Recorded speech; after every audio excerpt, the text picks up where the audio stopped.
ನಮಸ್ಕಾರ. ಏಕಮುಖ ಯೂಟ್ಯೂಬ್ಗೆ ಸ್ವಾಗತ.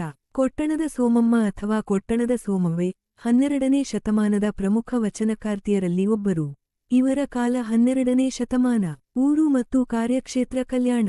ಕಾಯಕ ಕೊಟ್ಟಣ ಕುಟ್ಟುವುದು ಅಂದ್ರೆ ಭಕ್ತರ ಮನೆಯಲ್ಲಿ ಒನಕೆಯಿಂದ ಭತ್ತವನ್ನು ಕುಟ್ಟುವುದು, ಅವರು ಕೊಟ್ಟಷ್ಟು ಕೂಲಿಯಲ್ಲಿ ತೃಪ್ತಿ ಹೊಂದುವುದು. ಇವರ ಅಂಕಿತನಾಮ ನಿರ್ಲಜ್ಜೇಶ್ವರ. ಕನ್ನಡಕ್ಕೆ ಕೊಡುಗೆ. ಇವರು ವಚನಗಳ ಮೂಲಕ ಸಾಮಾಜಿಕ ಮತ್ತು ಆಧ್ಯಾತ್ಮಿಕ ವಿಚಾರಗಳನ್ನು ವ್ಯಕ್ತಪಡಿಸಿದ್ದಾರೆ.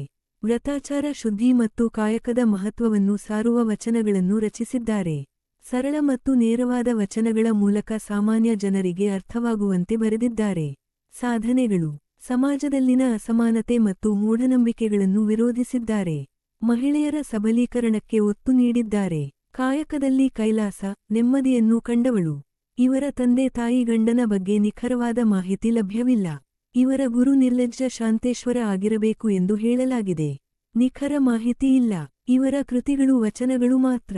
ಇವಿಷ್ಟು ಕನ್ನಡ ಹಲವಾರು ಶ್ರೇಷ್ಠ ವಚನಕಾರ ಮತ್ತು ವಚನಕಾರ್ತಿಯರು ಎಲೆಮರೆಯ ಕಾಯಿಯಂತೆ ಇದ್ದು ಹೋದವರಲ್ಲಿ ಇವರು ಒಬ್ಬರು ಹಾಗೂ ಅಗ್ರಗಣ್ಯರು ಎನಿಸಿದ ಕೊಟ್ಟಣದ ಸೋಮವ್ವೆ ಅವರ ಕುರಿತ ಕಿರುಮಾಹಿತಿ.